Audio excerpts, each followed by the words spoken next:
In Horizon 2020, the situation will become even more exciting because clustering will become obligation for all projects. How do you understand clustering, and what do you expect the type of activities should be that clustering will cover, particularly with respect to advanced materials? That's a very interesting question, and I would say the clustering in the frame of Horizon 2024, our advanced materials, is clearly indicated as impact. Clustering is linked to the impact. So what we expect is that you have more impact of the projects, and you have already a lot of successes in that area. I would say you have the area of dissemination. And the example which I would like to quote is EcoBuild, and unfortunately the person in charge is not here, but you have done a great activity at EcoBuild, because you have organized all together, and Amanak was also present there. Several projects were present, and a lot of projects told me we would not have participated if Amanak had not organized.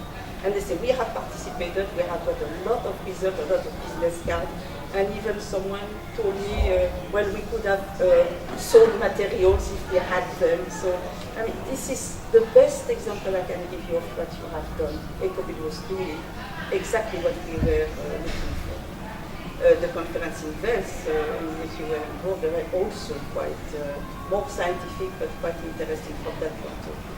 So the area of dissemination is very important.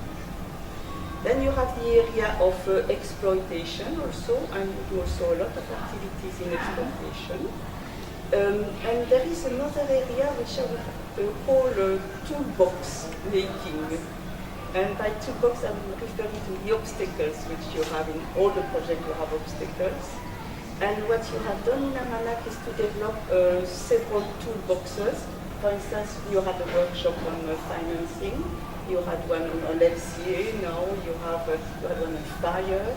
So all these, for me the purpose of these workshops is to help projects to find solutions by learning from each other how they find solutions, and this synergy of getting better through these toolboxes. And there are more problems which may come, you may discover also with the new projects or with life, with new legislation, that there are new issues, and then you can add another tool in your toolbox by making new workshops, for instance, new communication. Another area which is very important is precisely the communication. What you have done, you have done a lot of communication internally and also to the outside world.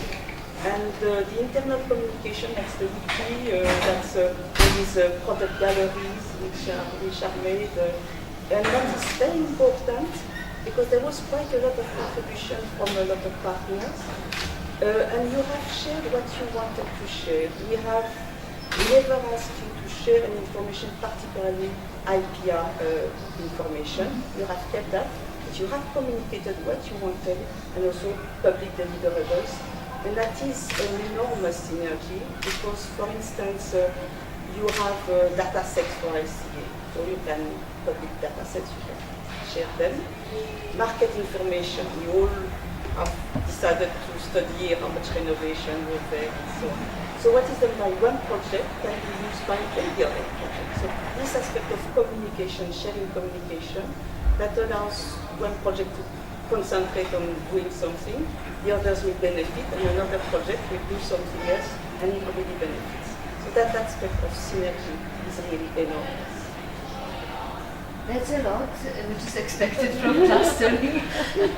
So hopefully all the new projects will take advantage of what Amanak has already developed and copy it. And extend it, I would say. Yes, I'm sure that they will take advantage of what you have.